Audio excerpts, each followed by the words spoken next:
Vocabulary is very important, even more important than grammar. Why? Suppose you listen to words, you know their meanings, you understand them, and then you use them in your conversation. So you can communicate even with poor grammar using vocabulary words. But suppose you are perfect in grammar, but you have small vocabulary. You can't say much. Without vocabulary, there is no communication. So if your vocabulary is small, you have low communication ability. That is why vocabulary is super important. But a more significant question is how to learn vocabulary faster, how to remember it longer, and how to recall it subconsciously while making conversations. Hi, I am SURABHI Jain, the founder of Fearless Communicators Tribe and the creator of Turbo English Mastery Program. And today, I'm going to share with you 5 very powerful, easy, enjoyable, and effective tricks which will help you to remember vocabulary longer and recall it subconsciously.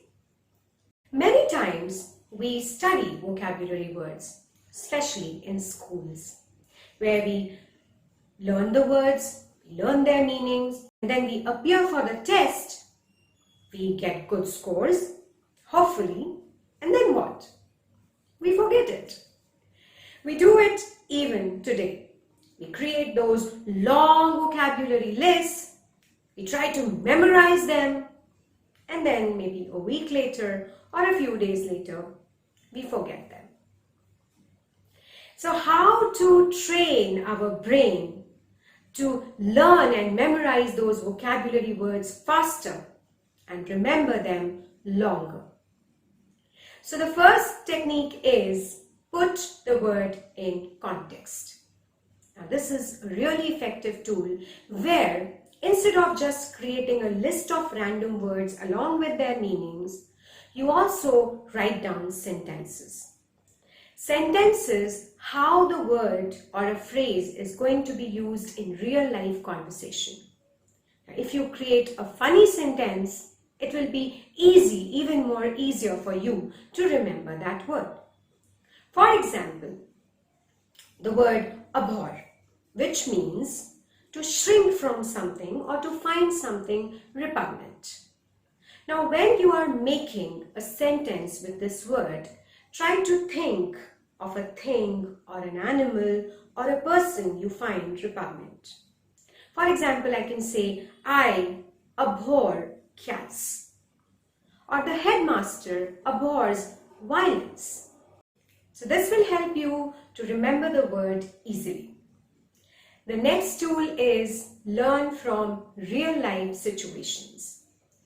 Learning from real life situations such as movies, TV shows, podcasts, books, songs, they are not only a great source of learning commonly used words, phrases, and slangs or idioms by the native speakers, but they also help you to learn and remember the vocabulary words and phrases easily and longer for 2 reasons.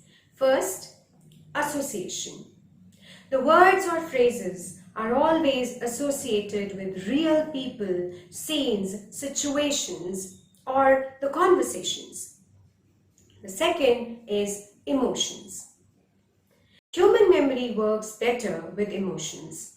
Stronger the emotions, deeper is the learning. So whenever you watch a movie, a TV show, or you listen to a podcast or a song, or you read a story, your emotions are evoked.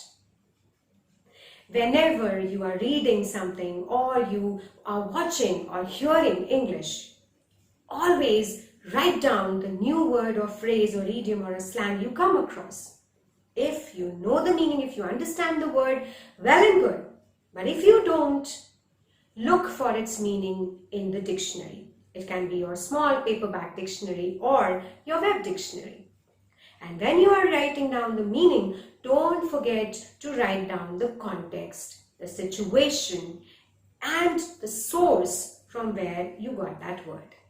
This will help you to remember it longer. Anchor word. Another very useful technique of remembering vocabulary words is the anchor word technique. In this technique, you have to associate the new word which you have learned with an old word which you already know. Now, it can be a synonym or an antonym of that word. For example, the same word, abhor, which means to hate or to find something repugnant. Now, when I have to use this word in my conversation, I can say, I abhor and detest cats. Now, here I am using the synonym. Or I can say, do you abhor or you adore cats? Now, here I am using the antonym. Now, when you are using the new word in association with the old word which you already know, there are least chances of you making a mistake. And you also remember the word quickly and easily. The last technique is mnemonics. Now, mnemonics is a cognitive tool which helps us to remember facts or large amounts of information. Now, these can be phrases, songs, rhymes, sentences, acronyms, images. The mnemonics which I use to remember vocabulary words is the image. Now, what do I do? Suppose the word is minuscule.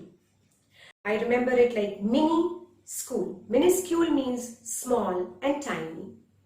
So when I write down this word in my vocabulary list, I just draw an image of a small school, and maybe to elaborate it, I can just draw an ant carrying a bag.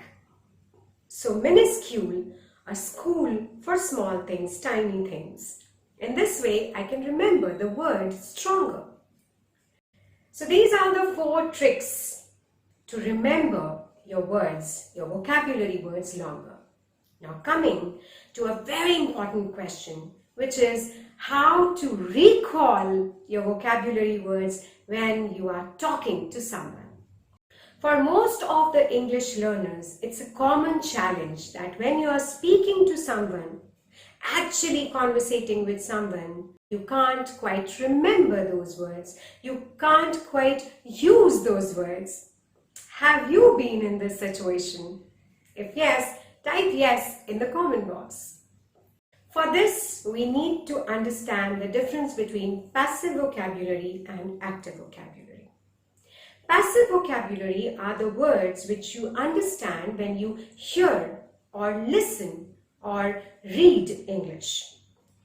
Active vocabulary are the words which you actually use when you speak or write English. Normally, your passive vocabulary is always bigger than your active vocabulary. In other words, you understand more words than you can actually use while speaking or writing. Now, people normally get upset about this. This is normal. This is natural. Remember, your listening ability is always higher than your speaking ability. The process is when you come across a word, it undergoes 4 stages in your brain. So the first stage is not knowing the word at all. The second is you know it, but a little bit. You know it, but not 100%. You sometimes forget it. The third is you know the word, you understand it completely. Whenever you read it or you listen to it, you understand it completely but passively, still not ready to use it. And the fourth stage is active. When you understand the word and you can use it easily, quickly, effortlessly, subconsciously, flawlessly whenever you speak or write. So there might be a few words which you don't know at all. A few words which you understand but not 100%. You may have to look for their meaning in the dictionary, but still you might forget them. Now, there may be few words which you understand completely whenever you hear them, read them, but you are still not able to use them in your conversations. And there may be a small amount of words which you understand completely and you can use them easily. This is your active vocabulary. So there is no need to be upset that you know a word, you understand a word, and you still can't use it. The good news is that you don't need to have a lot of active words, but definitely you need to have a lot of passive words. You need to know them, understand them, the words, the phrases, the idioms, the slangs which are used in daily conversations, real life conversations. You need to understand them really well to be able to communicate well. You can communicate well and speak powerfully even by using most common words. Sometimes people say, I want to use advanced vocabulary when I speak. Trust me, it is not necessary.